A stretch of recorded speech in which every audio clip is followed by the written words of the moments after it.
Hello everyone, good morning, नमस्ते।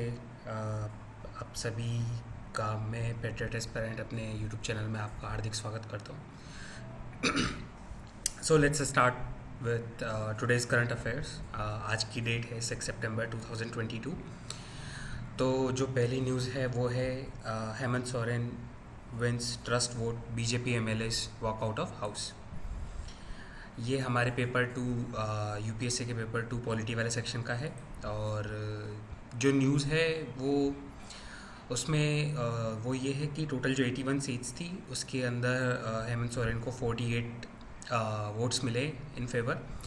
और उसके बाद में जो बीजेपी के एमएलए थे उन्होंने वॉकआउट किया, और लेकिन उन्होंने जो कॉन्फिडेंस मोशन था उसको डिस्कस किया। ये तो न्यूज़ थी, लेकिन यूपीएससी के पॉइंट ऑफ व्यू से क्या यूज़फुल है हम वो देखते हैं। हालांकि हम ये कल भी इसको एक बार देख चुके हैं, but still let's revise it again. Okay, so first of all, what is trust vote? Trust vote or confidence motion is constitutional mechanism. It is to check whether Council of Minister have support of legislature to form government in legislative assembly और लोकसभा। तो जो trust vote या confidence motion होता है, ये constitutional mechanism है। इसका इस्तेमाल तब किया जाता है जब काउंसिल ऑफ मिनिस्टर एंड जो भी उनके हेड है, स्टेट लेवल पे सीएम और नेशनल लेवल पे पीएम, वो ये प्रूव करना चाहते हो लेजिस्लेटिव्स को कि भाई हमारे पास अभी भी सपोर्ट, अभी भी हमारे पास मेजॉरिटी है। ठीक है, मेजॉरिटी कितना? टोटल सीट उसका हाफ प्लस वन। ठीक है, तो ट्रस्ट वोट की ज़रूरत क्यों पड़ती है? क्योंकि किसी ना किसी ने नो ट्रस्ट वोट या फिर नो कॉन्फिडेंस मोशन पहले पास किया होगा। नो ट्रस्ट वोट और also known as no confidence motion can be passed by any house member.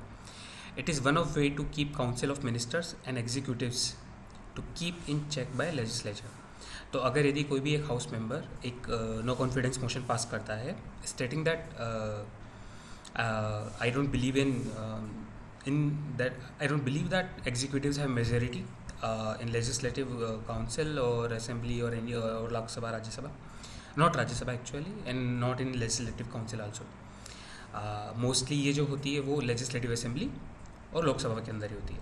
ठीक है, तो अगर वहाँ पे कोई भी एक मेंबर इसको पास कर देता है नो कॉन्फिडेंस मोशन को, कि ही और she think that council of minister और executives does not have majority, तो उसको नो ट्रस्ट वोट कहते हैं। उसके अगेंस्ट में फिर बाद में काउंसिल ऑफ मिनिस्टर या फिर जो एग्जीक्यूटिव्स होते हैं वो फिर ट्रस्ट वोट को पास करते हैं। ठीक है, सो नो कॉन्फिडेंस मोशन या फिर no trust vote is one way to keep executives in check by legislatures, and there are also some other tools by which legislatures keep executives in check. तो सबसे पहली बात तो लेजिस्लेटिव्स या legislatures होते क्या हैं? तो जो टोटल रिप्रेजेंटेटिव्स होते हैं ऐसे combined as a group is known as legislature. जैसे लोकसभा के अंदर 543 मेंबर्स है, तो सारे के सारे एज ए लेजिस्लेचर जाने जाते हैं। उनके अंदर से फिर एग्जीक्यूटिव्स को चुना जाता है, जो भी अपनी मेजॉरिटी प्रूव कर देता है।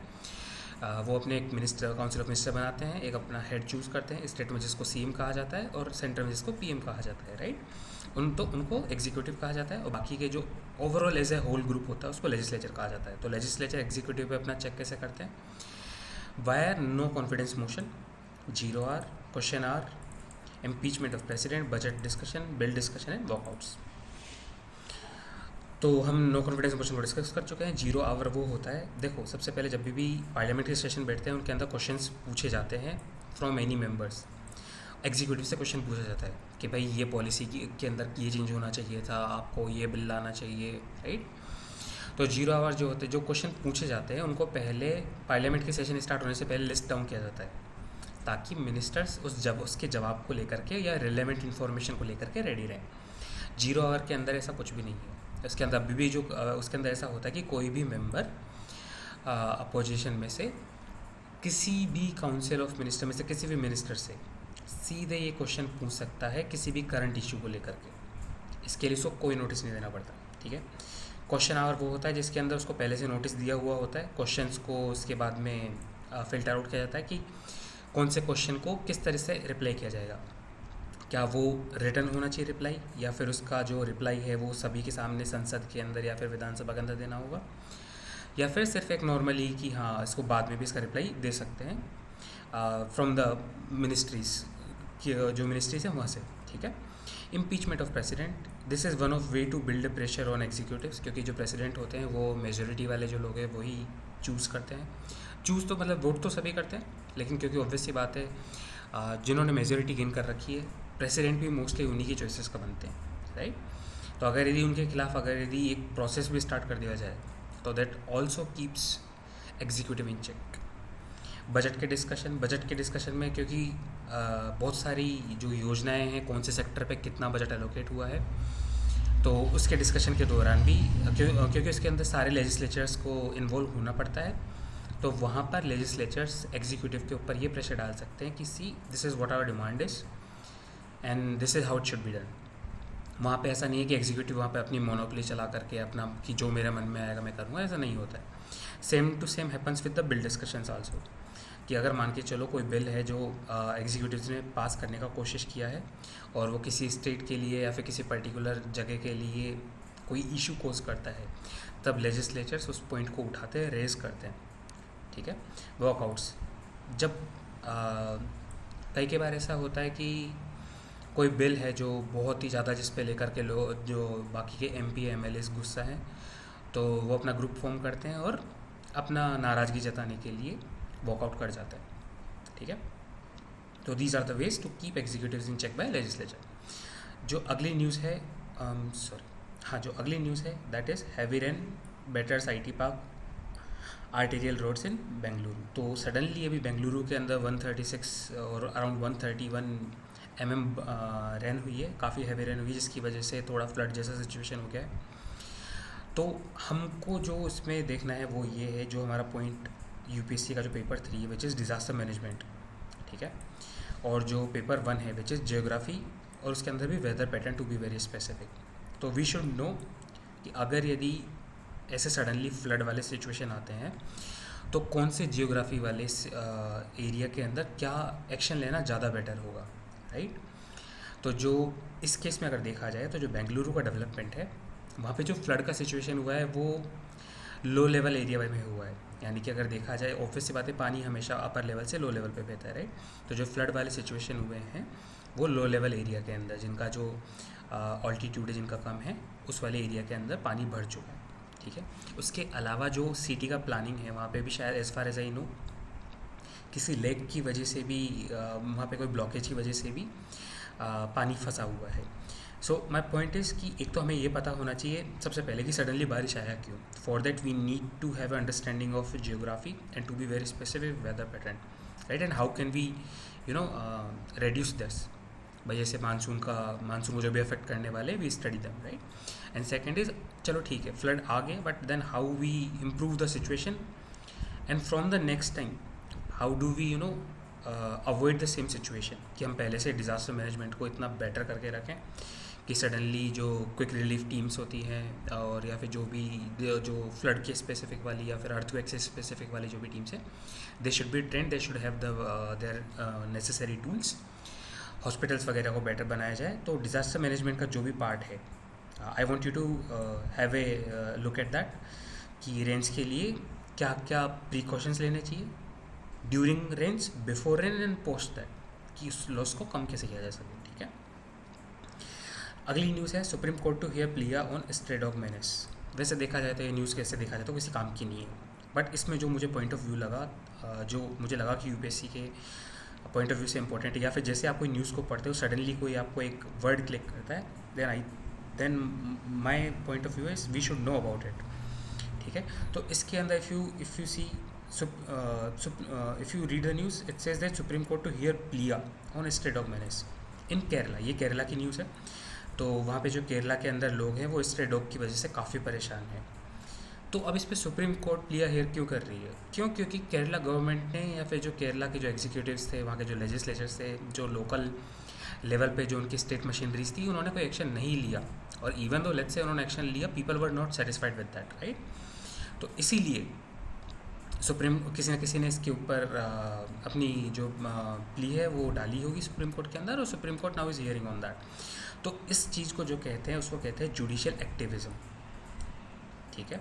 इसमें अगर आप देखोगे तो और भी 2-3 चीज़ ऐसे रिलेटेड कीवर्ड्स हैं which are mentioned here, which is judicial restraint, judicial overreach and PIL। I want you to go and check these words ताकि आपको इनके बारे में और नॉलेज बता पड़े। अभी के लिए हम जुडिशियल एक्टिविज्म को मोटा मोटा एक बार कवर कर लेते हैं, ठीक है। So what is judicial activism? Judicial activism is a proactive role of judiciary in protecting the rights of citizens while when legislature and executive fail to act, deliver results, misused and abuse of some constitution law or provision, human right violation etc। कहने का मतलब ये है कि judiciary proactive role play करती है कब? जब लेजिस्लेचर्स एंड एग्जीक्यूटिव्स कोई एक्ट बनाने में फेल हो गए हों, कोई लॉ को ड्राफ्ट करने में फेल हो गए हों, रिजल्ट देने में फेल हो गए हों। जैसे इस वाले केस के अंदर they are not able to completely control the state ऑफ्स, ठीक है। इसके अलावा और भी किन किन केस के अंदर प्रोएक्टिव रोल प्ले करती है judiciary? In the case of misuse and abuse of some constitution law. अगर यदि किसी कॉन्स्टिट्यूशन लॉ का गलत इस्तेमाल किया गया, खास करके भी हम आज के टाइम पे देखते हैं फ्रीडम ऑफ स्पीच का बहुत गलत इस्तेमाल हो रहा है, राइट। या फिर अगर यदि हम देखा जाए तो रिलीजन वाले केस के अंदर जहाँ पे हिजाब वाली कंट्रोवर्सी है, एक जगह जहाँ पे ईरान के अंदर तो विमेन हिजाब को लेकर के they want to remove it, और हमारे अंदर एजुकेशन के अंदर भी हिजाब को इंक्लूड किया जा रहा है, right. So that's a miss use of it. तो उसके अलावा एक ह्यूमन राइट वायलेशन, जहाँ के भी ह्यूमन राइट वायलेशन होते हैं, अगर आपको पता हो एक केस था जहाँ के अंदर बिहार की जेलों के अंदर जो कैदी थी उनकी आंखों के अंदर एसिड डाल के उनको काफ़ी टॉर्चर किया जा रहा था। तो that is a human right violation. उस केस के अंदर भी सुप्रीम कोर्ट ने अपना जजमेंट सुनाया था। It's a very old case now, ठीक है। So this is a judicial activism, जहाँ पे जुडिशरी होती है वो प्रोएक्टिव रोल प्ले करती है, ठीक है। लेकिन अब जुडिशियल का जो काम होता है वो होता है मोस्ट ऑफ द टाइम, अगर यदि हम सुप्रीम कोर्ट के हिसाब से देखें तो सेंट्रल स्टेट रिलेशन को मेंटेन करना, लॉ का इंटरप्रिटेशन करना, और जो कॉन्स्टिट्यूशनल मैकेनिज्म, जो उनकी जो कॉन्स्टिट्यूशनल मशीनरीज हैं, whether they are working efficiently और नॉट, केसेस का जल्दी से निपटारा करना, यही सब मोस्टली होता है, राइट। लेकिन लॉ बनाना जुडिशरी का काम नहीं होता। अब अगर आप देखो यहाँ पे जो जुडिशियल एक्टिविज्म है, इसके अंदर अगर यदि जुडिशरी एज ए एग्जीक्यूटिव काम करती है, अगर कोई गाइडलाइंस या रूल्स बनाती है, तो वो डायरेक्ट कॉन्फ्लिक्ट में आ जाते हैं पार्लियामेंट वाले MP और MLA और या फिर पार्लियामेंट और लेजिस्लेटिव असेंबली के साथ में। So this is the issue that judicial activism cause conflict between the duty of legislative and judiciary का जो ड्यूटी है वो that is different, which is interpretation of law और बाकी जो हमने पहले डिस्कस किया। और लेजिस्लेटिव का काम है लॉज बनाना, पॉलिसीज़ बनाना, एक्ट बनाना, ठीक है, और करंट इश्यूज़ को कैसे जल्दी से जल्दी सॉल्व किया जाए, ठीक है। तो जुडिशियल एक्टिविज्म के अब एडवांटेजेस को हम देख लेते हैं। तो इसके एडवांटेजेस क्या हैं? Safeguard people's right, deliver justice to society, remove और reduce malice from society. Malice यानी कि जो गलत चीज़ें हैं सोसाइटी के अंदर, जो भी बैड एलिमेंट्स है, रॉन्ग एलिमेंट्स है, उनको हटाया जाए। उसको मेलिस कहा जाता है, हटाने को नहीं, उस पर्टिकुलर बैड थिंग को मेलिस कहा जाता है। Keep sanity of nation, right interpretation of constitution as per time and situation, keep check on wrong और bad practice of legislative and executive. तो ये सारे के सारे फ़ायदे हैं जुडिशियल एक्टिविज्म के, ये हमको याद होने चाहिए, क्योंकि ऐसा सिमिलर क्वेश्चन पहले भी UPSC मेंस के अंदर पूछा जा चुका है, ठीक है। तो अब क्योंकि हमने इसको डिस्कस किया तो हम इसका एक एग्जाम्पल और देख लेते हैं, ठीक है। तो जो एक सबसे फेवरेट एग्जाम्पल है which is Vishakha versus state of Rajasthan 1997 case. तो इस वाले केस में हुआ क्या था? This was related to women sexual harassment in offices, ठीक है। तो for that what Supreme Court did was they laid down the guidelines that ought to be followed in all workplaces to ensure proper treatment of women. Guidelines should be treated as a law until parliament makes a legislation for enforcement of gender equality. तो उस वाले case के अंदर supreme court ने कुछ guidelines और rules बनाए थे, और वो गाइडलाइंस और रूल्स को इसको लेकर के थे कि वर्क प्लेस के अंदर बिहेवियर कैसे होना चाहिए विमेंस के साथ में, जैसे बैड टच नहीं होना चाहिए, रॉन्ग स्लैंग्स का यूज़ नहीं होना चाहिए, बैड वर्ड्स का यूज़ नहीं होना चाहिए, right. And they should have the genuine respect of other people और फ्रॉम ऑल अदर पीपल्स और from all of their other colleagues, right. तो जब उन्होंने ये भी कहा साथ में कि जब तक लेजिस्लेटिव या फिर लेजिस्लेचर्स एक प्रॉपर लॉ नहीं बना देते हैं, तब तक इसी को ही एज ए लॉ मान करके इसको एज ए लॉ ट्रीट किया जाए, ठीक है। उसके बाद में अगर आपको पता हो तो पॉश का एक ऑलरेडी लॉ बन चुका है which is prevention of sexual harassment, ठीक है। और जो अदर कीवर्ड्स है which I want you to have a look at it so that you have a better understanding of judicial activism. उसके अलावा हाउ, मतलब अगर यदि बहुत ज़्यादा एक्टिविज्म हो जाए तो उसको कंट्रोल करने के लिए भी judicial they use judicial restraint and judicial overreach. और जुडिशियल ओवररीच कैसे होता है, PIL के थ्रू होता है। कौन से जस्टिस ने बनाया है, I want you to have a look at that by yourself, ठीक है। अगली जो न्यूज़ है वो है Supreme Court to hear plea on, I think I just copied pasted it, sorry, ठीक है, I will just remove it later on, ठीक है। अब अगला जो क्वेश्चन है, हाँ, तो from past few days I was looking at this, so this word custody, you no, judicial custody, police custody, this was repeating very heavily in the news, so you know I just wanted to cover it into one of the current affairs session।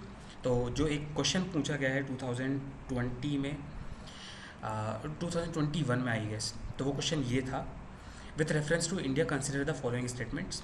First statement is what, judicial custody means an accused is in the custody of the concerned magistrate and such accused is locked up in police station not in jail। यानी कि जो judicial custody है उसका मतलब ये होता है कि जो कंसर्न मजिस्ट्रेट हैं उन्होंने उस पर्सन की कस्टडी को ले लिया है और वो जो पर्सन है, जो अक्यूज़ड है, वो पुलिस स्टेशन के अंदर लॉकड अप है, जेल के अंदर नहीं है, ठीक है। ये तो कहता है पहला स्टेटमेंट। दूसरा स्टेटमेंट क्या कहता है, during judicial custody the police officer in charge of the case is not allowed to interrogate the suspect without the approval of the court. यानी कि जब जुडिशियल कस्टडी हुई है तो पुलिस ऑफिसर उस सस्पेक्ट को लेके उस जो अक्यूज़ड है उसको सीधे इंटरोगेट नहीं कर सकते, उसे सीधे इंक्वायरी नहीं कर सकते, सीधे क्वेश्चन नहीं पूछ सकते हैं without the approval of court. तो अब हम समझते हैं कि सबसे पहले जुडिशियल कस्टडी और पुलिस कस्टडी में डिफरेंस क्या है। So the question was which of the statement given above is और आर करेक्ट। तो सबसे पहले हम डिस्कस कर लेते हैं and then I am pretty sure by after the discussion you will yourself can figure it out. जब हम डिस्कशन कर लेंगे तो आप खुद को पता पड़ जाएगा इन दोनों में से कौन सा सही है कौन सा गलत है, ठीक है। तो सबसे पहले जुडिशियल कस्टडी होता क्या है और पुलिस कस्टडी क्या होता है, लेट्स डिस्कस दिस। तो जो हमारा इंडियन पिनल कोड है उसके अंदर सेक्शन 160 है, उसके अंदर इसको डिफाइन किया गया है, ठीक है। तो जो कॉन्स्टिट्यूशन के अंदर सीधा इसका मेंशन नहीं है, इसका इंडियन पिनल कोड के अंदर है। Just remember this thing first of all. Second thing is police custody ये होती है कि जब किसी के अगेंस्ट FIR दर्ज की जाती है, राइट, तो पुलिस उस पर्सन को या जो भी अक्यूज है जिसके अगेंस्ट वो FIR दर्ज की जाती है उसको अपनी कस्टडी में लेती है टू आस्क क्वेश्चंस, ठीक है। सो उसको कहते हैं पुलिस कस्टडी। यानी कि जिस बंदे को पुलिस ने सीधे इंक्वायरी के लिए उठाया है उसको पुलिस कस्टडी कहा जाता है। अब जुडिशियल कस्टडी क्या है, तो पुलिस कस्टडी के अंदर ही होता है कि जैसे ही आपने उस पर्सन को उसको गिरफ्तार किया या फिर अपनी कस्टडी में लिया है पुलिस ने, तो सबसे पहले अब तक जब तक वो पुलिस कस्टडी में है तो उसकी जो पर्सन की जिम्मेदारी रहती है वो पुलिस पर रहती है, ठीक है। अभी तक कोर्ट, जुडिशरी, लॉ इनका कहीं कोई खेल नहीं है अभी तक सो फार, ठीक है।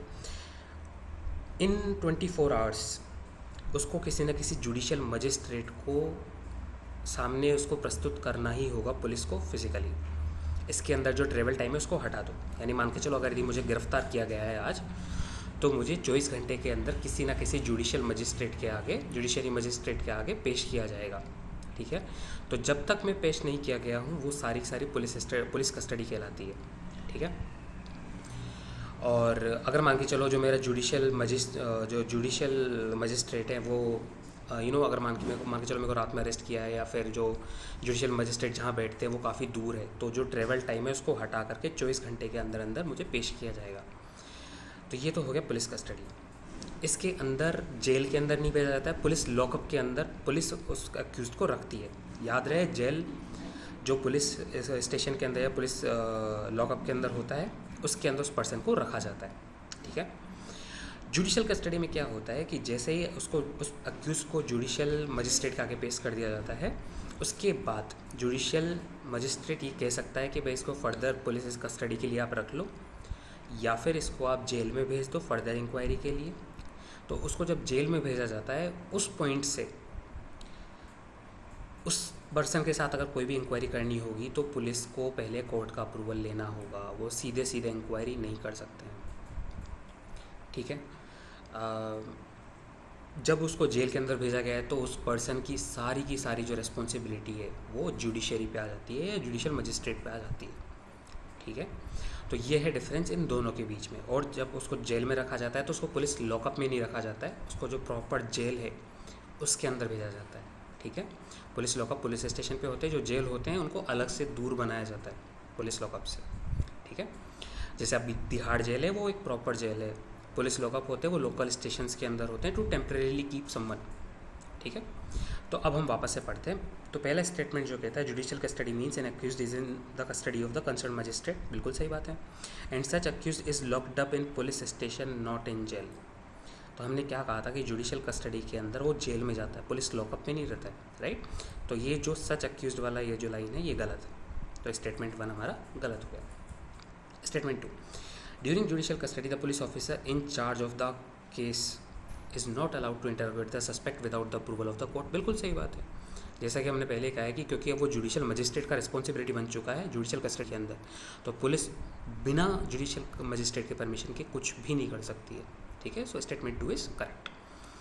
अब हम बात करते हैं अगली न्यूज़ के बारे में। तो आई होप कि आपको जुडिशियल कस्टडी और पुलिस कस्टडी के बारे में डिफरेंस पता पड़ गया होगा। Now let's talk about next news which is preventive detention rose in 2021। अब प्रिवेंटिव डिटेंशन के केस कितने बड़े हैं, एग्जैक्ट फिगर हमको उससे कोई मतलब नहीं है, लिटरली ये मतलब कोई नहीं पूछता, पर हमको ये पता होना चाहिए कि प्रिवेंटिव डिटेंशन होता क्या है, क्योंकि इसके अंदर इसका जो मेंशन है वो आर्टिकल 22 के अंदर है, कॉन्स्टिट्यूशन के अंदर, ठीक है। और अगर यदि आपको पता हो प्रिवेंटिव डिटेंशन का यूज़ कई बार पॉलिटिशियंस के अगेंस्ट या फिर जो मेजर पब्लिक फिगर होते हैं उनके अगेंस्ट भी किया जाता है। जो हमारी इमरजेंसी लगी थी सन 1971 में, वो भी उसके अंदर प्रिवेंटिव डिटेंशन का जो शायद JP नारायण जी को प्रिवेंटिव डिटेंशन के अंतर्गत रखा गया था, as far as I know, ठीक है। तो जो पर बात ये है कि अभी के लिए हम ये देख लेते हैं कि जो आर्टिकल 22 ऑफ कॉन्स्टिट्यूशन है वो क्या है, ठीक है। तो आर्टिकल 22 जो कि प्रिवेंटिव डिटेंशन से रिलेटेड है उसके हम कुछ क्लोज यहाँ पे पढ़ लेते हैं। तो पहला क्लोज कहता है no person who is arrested shall be detained in custody without being inform of the grounds of for such arrest, right to consult and to be defended by a legal practitioner of his choice और her choice, ठीक है। यानी कि जिस भी person को गिरफ्तार किया गया है, कस्टडी के अंदर लिया गया है, उसको पहले ये बताना होगा कि भाई आपको किस ग्राउंड पे गिरफ्तार किया जा रहा है, ठीक है।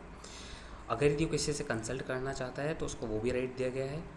अगर यदि वो खुद को डिफेंड करना चाहता है या फिर किसी लीगल प्रैक्टिशनर के थ्रू वो अपना खुद को डिफेंड करवाना चाहता है तो इसके सारी चॉइसेस दी जाती हैं, ठीक है, according to article 22 part 1। Article 22 part 2 कहता है कि every person who is arrested and detained in custody shall be produced before the nearest magistrate within a period of 24 hours of such arrest excluding the time necessary for the journey from the place of arrest to the court of magistrate and no such person shall be detained in custody beyond the said period without the authority of A magistrate.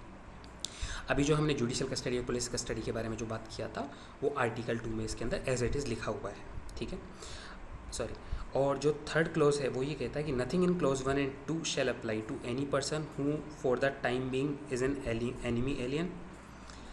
Second, to any person who is arrested और detained under any law providing for preventive detention. यानी कि ये जो दोनों close हैं वो किस किस पर लागू नहीं होंगे। एक जो एनिमी एलियन हो, एनिमी एलियन यानी यहाँ पे अगर देखा जाए तो मोस्टली एनिमी एलियन, देखो एलियन के हिसाब से अगर देखा जाए तो वो ये होता है कि any species which is not from this planet, ठीक है। पर यहाँ पे जो इसका यूज़ किया गया है वो यूज़ किया गया है फॉरेनर्स के लिए, ठीक है। और जो सेकंड जो क्लोज है वो ये कहा गया है कि जो भी प्रिवेंटिव डिटेंशन के अंदर जिनको लिया गया है उनको ऊपर ये दोनों क्लोज लागू नहीं होंगे। यानी कि जिनको प्रिवेंटिव डिटेंशन के अंदर रखा गया है उनको कोई ग्राउंड बताने की ज़रूरत नहीं है, उनको जुडिशियल मजिस्ट्रेट के आगे पेश करने की भी ज़रूरत नहीं है, ठीक है। और जो फोर्थ पॉइंट है, देखो आप जो अंडरलाइन इसको अच्छे से पढ़िएगा। I want you to pause your screen and read this very carefully, ठीक है। And the fourth section of article 22 says no law providing for preventive detention shall authorize the detention of a person for a longer period than 3 months. In otherwise in some circumstances वो allow कर देते हैं, लेकिन कोई भी बंदा जिसको preventive detention के अंदर ये मतलब कोई भी पर्सन फीमेल कोई भी हो या ट्रांसजेंडर या किसी भी हो उसके सेक्सुअल ओरिएंटेशन के हो, उनको 3 महीने से ज़्यादा प्रिवेंटिव डिटेंशन में आप नहीं रख सकते हो अनलेस हाई कोर्ट या सुप्रीम कोर्ट इस बात को लेकर के श्योर हो कि इसकी जो यू नो जो इसका प्रिवेंटिव डिटेंशन का जो टाइम पीरियड है वो फर्दर इंक्रीज़ होना चाहिए, तो उसको रिव्यू किया जाता है हर 3 महीने के बाद में कि क्या ये पर्सन अभी भी नेशनल इंटीग्रिटी को लेकर या नेशनल सिक्योरिटी को लेकर के या कोई भी ऐसा बड़ा कांड कर सकता है। अगर यदि इनको लगता है कि हाँ ऐसा कर सकता है तो उसको फर्दर रखा जाता है प्रिवेंटिव डिटेंशन के अंदर।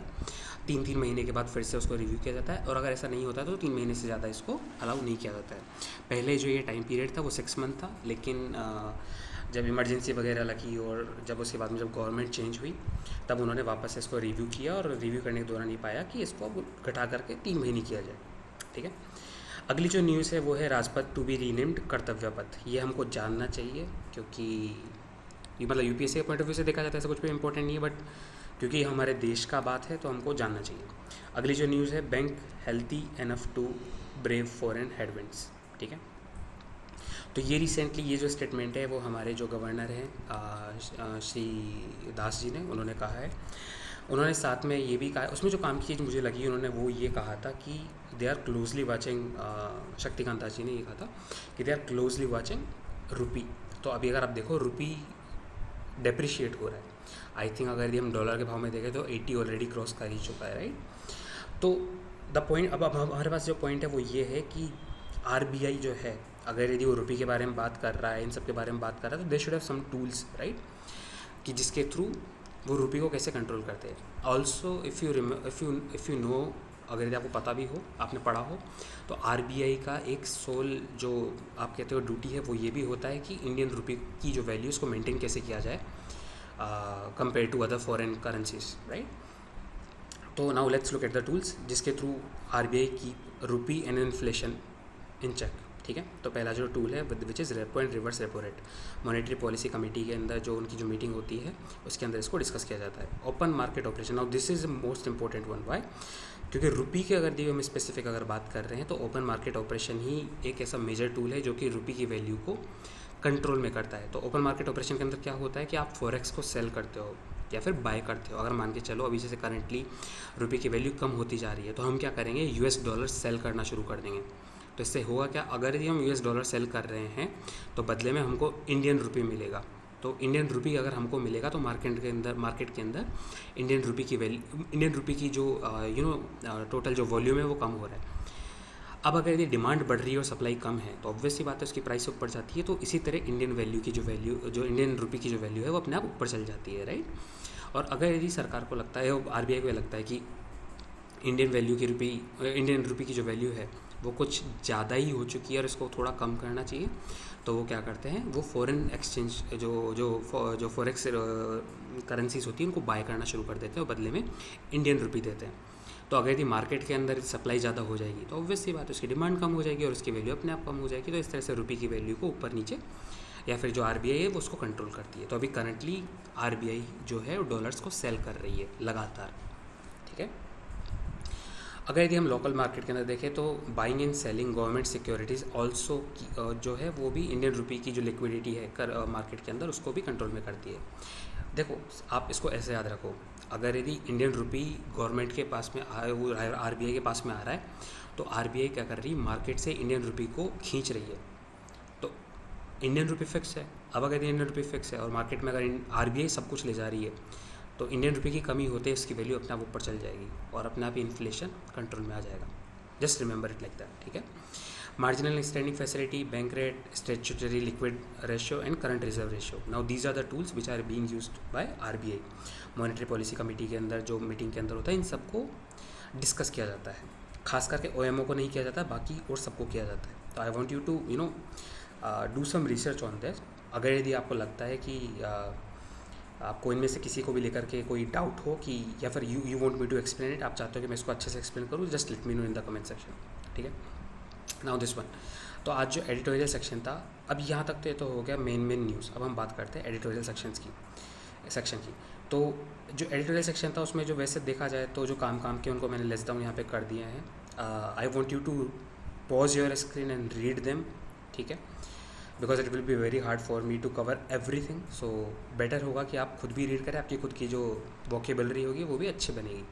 ठीक है, लेकिन ये वाला जो पॉइंट है ये वैसा कोई खास इंपॉर्टेंट नहीं है, लेकिन somehow it caught my attention and I want to share my point of view with all of you.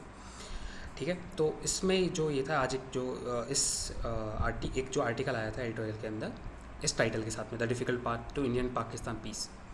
इस पर देखो बहुत सारे फैक्टर्स जो कि आई गेस आपने पढ़ चुके होंगे, चाहे भले वो कश्मीर इशू को लेकर के हो, टेररिज्म को हो, न्यूक्लियर वॉर की थ्रेट वगैरह हो गई, बहुत सारी चीज़ें फैक्टर इन्वॉल्व है। लेकिन जिसने मेरी अटेंशन को ग्रैब किया वो था ये line, which is IMF recently agreed to a 1-year extension for Pakistan's 39-month $6 billion extended fund facility program began in 2019 and further added an additional $1.17 billion to its coffers। अब देखो इसमें weird क्या, मैं आपको बताता हूँ। श्रीलंका की हालत इससे भी ज़्यादा बेकार थी। पाकिस्तान में तो सिर्फ अभी फ्लड ही आई है, राइट। श्रीलंका के अंदर हालत बहुत ज़्यादा बुरी थी। उनके पास खाने का कुछ नहीं है, उनके पास एक्सपोर्ट करने को कुछ नहीं है, उनका खुद का ऑलरेडी इम्पोर्ट बिल बहुत ज़्यादा है। चाहे भले उनके कुछ भी उन्होंने करा, मतलब चाहे उन्होंने चाइना से लोन लिया हो, चाहे कुछ भी हो, fine, I am fine with that. लेकिन अगर यदि आपको पता हो तो IMF ने बहुत स्लो एक्शन लिया श्रीलंका के ऊपर। बट कंपेरेटिवली अगर देखा जाए पाकिस्तान के फ्लड टाइमिंग को लेकर के, श्रीलंका के जो टोटल टाइमिंग जो IMF ने जो एक्शन टाइम है वो पाकिस्तान के अंदर फास्टर है। और जो यहाँ पे जो पैकेज है ऑलरेडी पहले से $6 बिलियन दिया हुआ था इन 2019, राइट, और ऊपर से $1.17 बिलियन और दिया जा रहा है। और अगर यदि आप ओवरऑल अगर यदि आप देखो जो श्रीलंका को जो बेल आउट पैकेज है that is somewhere around $1.21 billion as far as I know. ठीक है, my point here is see IMF देखा जाए तो ये यूनाइटेड नेशंस का ही एक पार्ट है, right, and somehow their behaviour is very different for all different Nations. Pakistan भी एशिया के अंदर ही आता है, साउथ ईस्ट एशिया के अंदर, या फिर साउथर्न एशिया के अंदर, और श्रीलंका भी साउथर्न एशिया के अंदर आता है।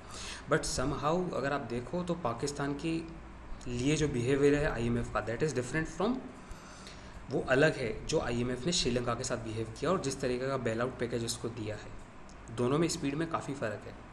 क्यों, उसका रीज़न मैं आपको बताता हूँ कि जो पाकिस्तान है some how see these IMF हो चाहे जो भी हो, they are being regulated by developed countries and some how they think that Pakistan is one of the nation which can balance India. अगर यदि भारत के अंदर इनस्टेबिलिटी लानी हो तो क्या है, पाकिस्तान को पैसा दो, वो टेररिज्म करता रहेगा, राइट, या फिर पाकिस्तान को ऊपर करके रखो, वो अपने आप इंडिया को काउंटर बैलेंस कर देगा। श्रीलंका के अंदर टेररिज्म है ही नहीं, तो उन बेचारों को फंडिंग देने से क्या मतलब है, right. That's what my point of view is. Sri Lanka कभी भी भारत के साथ ऐसा कुछ नहीं करता है कि वो उसको ऐसे टेररिज्म करके या फिर कैसे भी करके भारत को नुकसान पहुंचाने की कोशिश करता हो। लेकिन पाकिस्तान तो भाई जी जान उसका तो काम ही यही है, गजवा है। Clearly I will be blunt with you, उनका अगर यदि आप मेंटलिटी देखो वहाँ के लोगों का, वो भारत को दोस्त तो छोड़ो दुश्मनों से बुरे देखते हैं।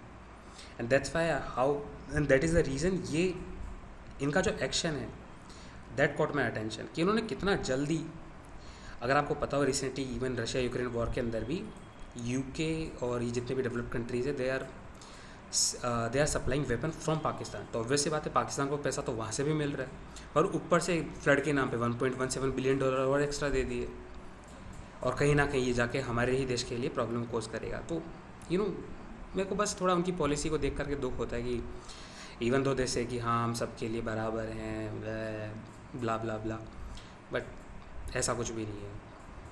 एनीवेज नाउ जो अगला एडिटोरियल था वो था public health need not be led by doctors alone. तो मैं आपको इसका एक जिस्ट दे देता हूँ, I want you to pause your screen and read it, ठीक है, लेकिन मैं आपको इसका एक जिस्ट दे देता हूँ। तो बात यह है कि पब्लिक हेल्थ जो राइटर हैं उनका ये कहना है कि जो पब्लिक हेल्थ है वो नॉर्मल जो हमारे ये जो हॉस्पिटल वगैरह है उनसे अलग होता है, ठीक है। अगर यदि आप देखोगे तो अभी पहली बात तो न्यूज़ में क्यों आया, उसका रीज़न ये है कि central government guidelines specify an MBBS degree to be a prerequisite for becoming a public health specialist, which will exclude grassroots public health workers, ASHA workers, auxiliary nurse midwives and multi-purpose workers from the cadre। यानी अभी central government ने recently guideline बोला है कि अगर यदि आपको public health specialist बनना है तो आपके पास में MBBS की डिग्री होना चाहिए। इससे इशू क्या है कि जो हमारे ग्राउंड रूट लेवल पर जो पब्लिक हेल्थ वर्कर्स है, जैसे जो हमारी आशा बहनें हैं, और या फिर जो भी नर्स हैं और बाकी की और भी जो वर्कर्स हैं, उन सबको पब्लिक हेल्थ वर्कर्स माना ही नहीं जाएगा, क्योंकि उनके पास में MBBS की डिग्री नहीं है, राइट।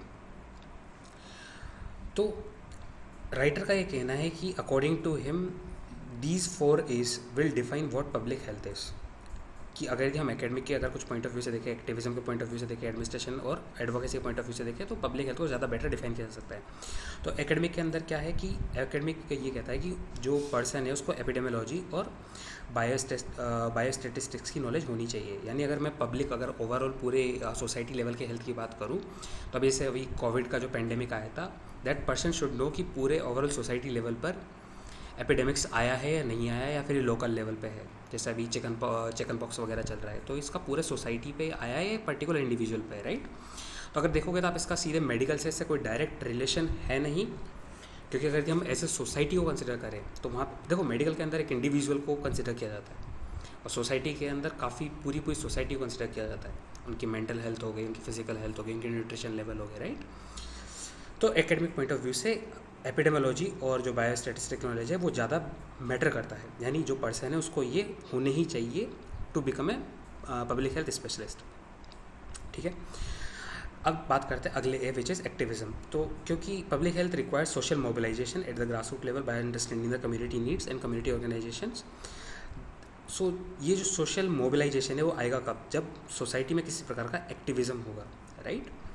तो this requires grounding in social and behavioural sciences. तो आपके पास में अगर यदि सोशल एंड बिहेवियरल साइंसेस का थोड़ा नॉलेज है और पूरे सोसाइटी के अंदर थोड़ा एक्टिविज्म है, तभी जा कर के this also qualifies for a public health activist, ठीक है। अगला है administration. Administration refers to the administering health system at different levels. PHC से लेकर के डिस्ट्रिक्ट लेवल पे जो सिटी हॉस्पिटल्स होते हैं, या फिर अदर स्टेट मशीनरीज होते हैं। देखो इसके अंदर जो स्टेट मशीनरीज है ना, दे ऑल्सो वर्क।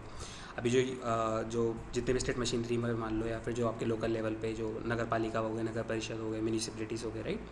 इवन जो हमारे कलेक्टर हो गए, या फिर उनके अंडर में जो PWD डिपार्टमेंट, ये सारे के सारे पब्लिक हेल्थ में आते हैं। सिर्फ हॉस्पिटल्स नहीं आते हैं, ये सारी की सारी चीज़ें भी पब्लिक हेल्थ के अंदर आती है। अगर आपको पता हो, जब अभी पेंडेमिक आया था तो इन सब ने बहुत एक्टिवली रोल प्ले किया था, ठीक है। सॉरी, जस्ट अ मोमेंट, ठीक है। तो एडमिनिस्ट्रेशन का भी ये वाला जो पार्ट है वो भी पब्लिक हेल्थ को डिफाइन करता है। और जो अगला लास्ट वाला पार्ट है विच इज़ एडवोकेसी, ठीक है। तो क्योंकि देखो नाउ एक्टिविज्म आपने देखा होगा, सोशल मोबिलाइजेशन होना चाहिए। इसका मतलब ये है कि आपको बहुत सारे स्टेक होल्डर से बात करना पड़ेगा। देर इज़ देखो यहाँ पे देखो, in public health there is a little that one can do at an individual level. So obviously there must be communication with the key stakeholders, and for that we need good communication and negotiation skills, ठीक है। यानी अगर एक individual level पे अकेला चना भाड़ नहीं फोड़ सकता, अगर आपने एक सुना हुआ कहावत, वही की वही बात पब्लिक हेल्थ पे। जैसे अकेला डॉक्टर पूरी सोसाइटी का ध्यान नहीं रख सकता है, सभी लोगों को मिल के साथ आना होगा, सारी स्टेट मशीनरीज को मिल के साथ में आना होगा, NGO वगैरह जो हमारे सेल्फ हेल्प ग्रुप है, सिविक सोसाइटी, इन सबको साथ में आना होगा। And all of them they combined are called as public health machineries, ठीक है। तो इन सब के लिए गुड कम्युनिकेशन स्किल और नेगोशिएशन स्किल्स होने ही चाहिए। यानी ऐसे कि अगर कोई एक पर्टिकुलर मशीनरी साफ़ सफाई करेगी, दूसरी वाली न्यूट्रिशन का ध्यान रखेगी, बाकी जो और अदर मशीनरी है वो लोगों के मोरल्स हाई रखेगी, इन सबको ध्यान में रखते हुए, ठीक है। तो जो करंट ट्रेनिंग मॉड्यूल्स हैं, अब हमने ये तो बात कर ली। अब एक अच्छे पब्लिक हेल्थ एक्टिविस्ट बनने के लिए करंटली 2 मॉड्यूल्स हैं in India. I am talking about in India to be very specific, which is 3 year MD in community medicine. अब अगर आप देखो तो ये बहुत ही मेडिकल ये जो वाला जो कोर्स है 3 ईयर MD वाला, ये सिर्फ मेडिकल लोगों के लिए है। और बाकी जो है ये वाला 2 year masters in public health, ये नॉन मेडिसिन लोगों वालों के लिए या नॉन मेडिकल लोगों के लिए अभी करंटली इंडिया में ये है, ठीक है। The trainings develop a system approach and long term perspective. तो पेंडेमिक के अंदर तो ये था कि हमको सिर्फ उसको हाथों हाथ कर्ब करके कैसे ना कैसे ख़त्म करना था, और लोगों को वैक्सीन वगैरह लगा के, ताकि वापस से देश को उसके पैरों पे और उसकी इकोनॉमी को वापस से खड़ा किया जा सके। लेकिन जो पब्लिक हेल्थ है वो एक लॉन्ग टर्म पर्सपेक्टिव है। ये नहीं कि पेंडेमिक आया और चला गया, नहीं, फ्यूचर में हम इसके लिए कैसे रेडी रहें, हम हमारे लोगों की इम्यूनिटी को पहले से कैसे बढ़ाएं, उनको मेंटल लेवल पे या फिर इंफ्रास्ट्रक्चर लेवल पे कैसे रेडी रखें, right. Now that is the crux of the discipline of this discipline, ठीक है. This is different from a clinical approach which is focused on individuals where the time frame is usually short. तो ये हम already discuss कर ही चुके हैं. तो इसके लिए भी क्या क्या रिफॉर्म लिए गए हैं. Now this is a important part which I think you should no. आप इस चीज़ को ऐसे में या फिर अगर यदि कल को तो हेल्थ वाले सेक्टर में पूछा जाता है which will be the part of paper 3. तो यू शुड नो दैट. तो historical in India public health has been medicalised as it was largely a medical college driven discipline.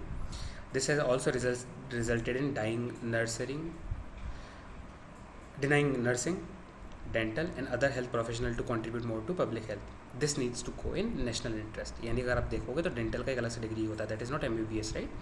या बाकी जो अदर हेल्थ प्रोफेशनल्स हो गए, जैसे कि हम हमारे कंपाउंडर्स को मान के चले, राइट, जो वेटनरी वगैरह होते हैं, इन सबको भी देखा जाए तो they also have a decent knowledge of medicine and other, क्योंकि वो सोसाइटी में रहते हैं, तो they also have a decent knowledge कि भाई पब्लिक हेल्थ होता क्या है. अगर यदि हम ये बोल देंगे कि नहीं कि सिर्फ MBBS की डिग्री ही होना चाहिए to become a public health activist, तो वो इन सब लोगों को अपने आप ही पीछे हटा देता है, राइट. नर्सिंग स्टाफ वगैरह हो गया, जो मेडिकल में जिन्होंने थोड़ी बहुत भी जिनको नॉलेज होता है, वो उनको अपने आप हटा देगा क्योंकि उनके पास में MBBS की डिग्री नहीं है. तो ये रिफॉर्म होने चाहिए, ठीक है. और लास्ट पॉइंट जो है वो ये है कि इन्होंने अभी जो हेल्थ मिनिस्ट्री ने उन्होंने ये बोला है कि जो पब्लिक हेल्थ प्रोफेशनल्स के लिए और हेल्थ मैनेजमेंट के लिए उनके लिए अलग अलग कार्डर बनाए जाएंगे, स्टेट लेवल पे, डिस्ट्रिक्ट लेवल पे और ब्लॉक लेवल पे, which is a very good step. कि हाँ भाई, आपके पास में एक ब्रॉड मैप है, आपने बहुत सारे छोटे छोटे डिवाइड करके आपके पास में प्लान है कि हर एक लेवल के लिए एक प्लान होना चाहिए. स्मॉल लेवल पे प्लान, जैसे नगर पालिका के लेवल पे एक प्लान हो गया, गांव के लेवल पे प्लान हो गया, जिले के लेवल पे हो गया, स्टेट के लेवल पे हो गया, सेंटर के लेवल पे हो गया, right. However it is not sufficient. Why? There is also a need to look at the quality of public health training being provided. यानी जो हमने ऊपर जो 2 कोर्सेज़ की बात की है, इसके अलावा अगर आप फर्दर और भी कोई कोर्स इंट्रोड्यूस करते हो तो उन कोर्सेज़ का क्वालिटी काफ़ी हाई होना चाहिए. They should know all those as जो हमने अभी डिस्कस की है, जैसे गुड कम्युनिकेशन स्किल, एक्टिविज्म वगैरह, राइट. और उसके अलावा जो एपिडेमियोलॉजिक वाले और जो बायोस्टैटिस्टिक वाले जो नॉलेज है वो उनके पास होना चाहिए एकेडमिक पॉइंट ऑफ व्यू से भी, right. Only this will attract the best and the brightest people into this discipline, which is very important for the nation's health. This is one lesson that we should learn from pandemic. तो ये तो था एक editorial. I want you to really pause this screen, take your time and read it, all the editorials. Now let's talk about the second editorial, which is the ban on conversion therapy for the LGBTQIA+ community. हम इसको कल भी discuss कर चुके थे, कल भी editorial में आया था, तो but still let's discuss it again. तो ये जो है GS1 सोसाइटी वाले पार्ट से, या फिर अगर आपकी कोई कल को तो ऐसे में भी आता है, आप वहाँ पे भी इसका यूज़ कर सकते हैं. तो इशू ये है कि रिसेंटली अभी जो नेशनल मेडिकल काउंसिल है उसने 2021 के अंदर देखो यहाँ पे मेंशन किया हुआ है, जो मद्रास हाई कोर्ट है उसने जून 2021 के अंदर वाया जस्टिस श्री N आनंद वेंकटेश ने एक जजमेंट दिया, वेरी इंपॉर्टेंट जजमेंट दिया. उन्होंने ये बोला है नेशनल मेडिकल काउंसिल को कि that you know send a official notification to all other Indian state medical council कि ये जो थेरेपी है, the conversion therapy for LGBTQIA community, this is wrong. ठीक है, एक बार हम चाहे तो फिर से वापस से पूरे एक बार इसको देख लेते हैं. इशू क्या है? Discrimination against the LGBTQIA+ community is being removed with the national medical commission declaring conversion therapy a professional misconduct and empowering state medical councils to take disciplinary action if the guideline is breached. अगर यदि कोई भी guideline को breach हुआ है तो state medical council disciplinary action ले सकता है. किसके अगेंस्ट? डॉक्टर के अगेंस्ट या फिर जो भी मेडिकल फैसिलिटी है उसके अगेंस्ट, जैसे उनका लाइसेंस वगैरह रद्द करना. ठीक है, इसकी फुल फॉर्म क्या है? Lesbian, gay, bisexual, transgender, queer, intersex, asexual और एनी अदर ओरिएंटेशन. ये जो प्लस है वो और एनी अदर ओरिएंटेशन को बताता है. ठीक है, तो जो थेरेपी यूज़ की जाती है, सबसे पहली बात है थेरेपी यूज़ क्यों की जाती है? क्योंकि ऐसा माना जाता है कि जो LGBTQIA कम्युनिटी वाले हैं उनका जो सेक्शुअल आइडेंटिटी है, जो उनका जो सेक्शुअल ओरिएंटेशन है वो ऑटोनोमस नहीं है. ठीक है, यानी कि दे हैव मतलब उनको ऐसा माना जाता है कि they are not perfect gender. तो उनको परफेक्ट जेंडर बनाने के लिए, फोर्सफुली बनाने के लिए, सबसे पहले इसकी शुरुआत घर से होती है. तो बनाने के लिए उनको कई तरह की थेरेपी दी जाती है. हार्मोनल थेरेपी होगी, बहुत सारे साइकोसोमेटिक ड्रग्स दिए जाते हैं, साइकेट्री लेवल की थेरेपी होगी, which is very painful for them. ठीक है, तो इन तो देखा जाए तो एक तरीके से टॉर्चर है, राइट? सो जो LGBTQI कम्युनिटी है, they most of the time are often subjected to conversion और reparative therapy, particularly when they are young, to change their sexual orientation or gender identity by force. Now, this therapy lead to trauma, manifesting in depression, anxiety, drug use, and even suicide. One of the famous cases, Sir Alan Turing, who is a very well famous, renowned computer scientist, जिन्होंने computer को, आप कह सकते हो जो आज के modern computer हैं वो उन्हीं की देन है, सर एलन ट्यूरिंग की। तो जो इसके लिए सॉल्यूशन है, जो एक्शन जो जुडिशरी ने लिए हैं, उनमें से एक को तो हम ऑलरेडी डिस्कस कर ही चुके हैं कि जो जस्टिस श्री एन आनंद वेंकटेश है ऑफ मद्रास हाई कोर्ट, उन्होंने जून 2021 में एक जजमेंट सुनाया था, जिसको हम ऑलरेडी यहाँ पे भी डिस्कस कर चुके हैं। उसके अलावा in 2018 supreme court also strike down the section 377 of Indian penal code. और सेक्शन 377 क्या कहता है? डिक्रिमिनलाइजेशन ऑफ होमोसेक्सुअलिटी, यानी जो होमोसेक्सुअलिटी है उसको एज ए क्रिमिनल एक्टिविटी नहीं माना जाएगा, ठीक है। उसके अलावा कोर्ट ने जो 2021 का जो जस्टिस आनंद वेंकटेश लेकर के आए हैं, जिन्होंने अपना ऑर्डर दिया है, उसके अंदर ये भी कहा है, the court asked the Ministry of Social Justice and Empowerment to draw up a list of NGOs and other groups which could handle the issue faced by the community. The court said the community should be provided with legal assistance by the Digital Legal Services Authority in coordination with law enforcement agencies. यानी कि जो हमारे NALSA है, और NALSA के अगर ये district level पे देखा जाए तो डिस्ट्रिक्ट लीगल सर्विसेज अथॉरिटी है, उनको हेल्प करनी होगी। उनको जो लीगल असिस्टेंस अगर यदि LGBTQI कम्युनिटी को चाहिए तो उनको प्रोवाइड करना होगा। मिनिस्ट्री ऑफ सोशल जस्टिस वालों एंड एम्पावरमेंट वालों को बोला है कि आप सारे के सारे NGO और जो भी इससे रिलेटेड ग्रुप है जो कि इनको इस कम्युनिटी को हेल्प कर सकती है, उनकी लिस्ट बनाइए और उनको शेयर कीजिए, ठीक है। लेकिन ये तो जुडिशियल लेवल पे हो गया। अब इसके अलावा क्या क्या सोल्यूशन और हो सकते हैं? तो सबसे पहले तो हमें इस कम्युनिटी को सेफ फील करवाना होगा, ठीक है। जैसे कि कनाडा के अंदर है, उन्होंने भी कन्वर्जन थेरेपी को बंद किया। उसके अलावा और भी काफ़ी एक्शन लिए हैं, तो we should take a clue from them and we should learn from them, ठीक है, सॉरी। और स्कूल लेवल पे, कॉलेज लेवल पे, जो हमारे करिकुलम है उसके अंदर भी we should provide a better understanding of this community. अभी जैसे हमारे देश में ऑलरेडी चल रहा है कि सेक्स एजुकेशन को बढ़ावा देना चाहिए। I think this is also a time when we should also think about कि कैसे हम LGBTQI कम्युनिटी का भी जो अंडरस्टैंडिंग है सोसाइटी के अंदर, उसको कैसे और बेटर बना सकते हैं इन सेक्स एजुकेशन, ठीक है। Parents too need to be sensitized because the first point of misunderstanding and abuse often begins at home with teenagers being forced to opt for conversion therapy। ये भी हमने स्टार्टिंग में बोला था कि जो पहला जो उनके खिलाफ जो टॉर्चर स्टार्ट होता है या फिर उनके खिलाफ जो हेट स्टार्ट होती है, वो सबसे पहले घर से स्टार्ट होती है। Most of the times usually parent इतने सपोर्टिव नहीं होते हैं, even though time is changing now, but वो यूजुअली नहीं होते हैं। तो सबसे पहले पेरेंट्स को भी बताना चाहिए कि there is nothing wrong with that, but first of all they need to be educated for that, right. So इसके लिए अवेयरनेस फैलानी चाहिए, ऐसे कोई कार्यक्रम हो। Adults opting for sex reassignment surgeries need to get proper guidance like therapy pre and post operation. For an ordinary citizen, the cost too can be prohibitive. यानी कि अगर मान के चलो कोई एडल्ट है या कोई भी अगर यदि कोई जो सिटीजन है, वो इसके लिए अगर मान के चलो ऑप्ट भी करता है, वो कहता है कि नहीं भाई मेरे को तो चाहे कुछ भी हो जाए, मैं तो हार्मोनल थेरेपी या जो भी फर्दर थेरेपी मैं तो लेकर ही रहूँगा, तो उसको हमें गाइडेंस देना चाहिए कि देखो आपको थेरेपी से पहले आपके अंदर ये चेंज है, बाद में ये चेंजेस होंगे, तो आप परेशान मत होइएगा। आपके थॉट में ये चेंज आ सकते हैं क्योंकि हार्मोन चेंज होंगे या फिर लेवल ऑफ थिंकिंग चेंज होगी, टाइप ऑफ थिंकिंग चेंज होगी, काफ़ी सारे बॉडी में चेंज होंगे, तो you should be prepared for that, ठीक है। तो उनकी काउंसलिंग के लिए उनको गाइडेंस मिलनी चाहिए। इन दी एंड कंक्लूजन क्या है? कंक्लूजन ये है कि Indian institution and society have a long road ahead. They will have to acknowledge the variability of human beings and accord equal respect to everyone whatever the sexual orientation और gender identity is. तो आप इस पूरे format को देखिए। ये पूरा format UPSC GS के आंसर के हिसाब से लिखा गया है, right. So take a clue from that, pause your screen, read everything very carefully. So that's it pretty much for today. अगर यदि आपका कोई भी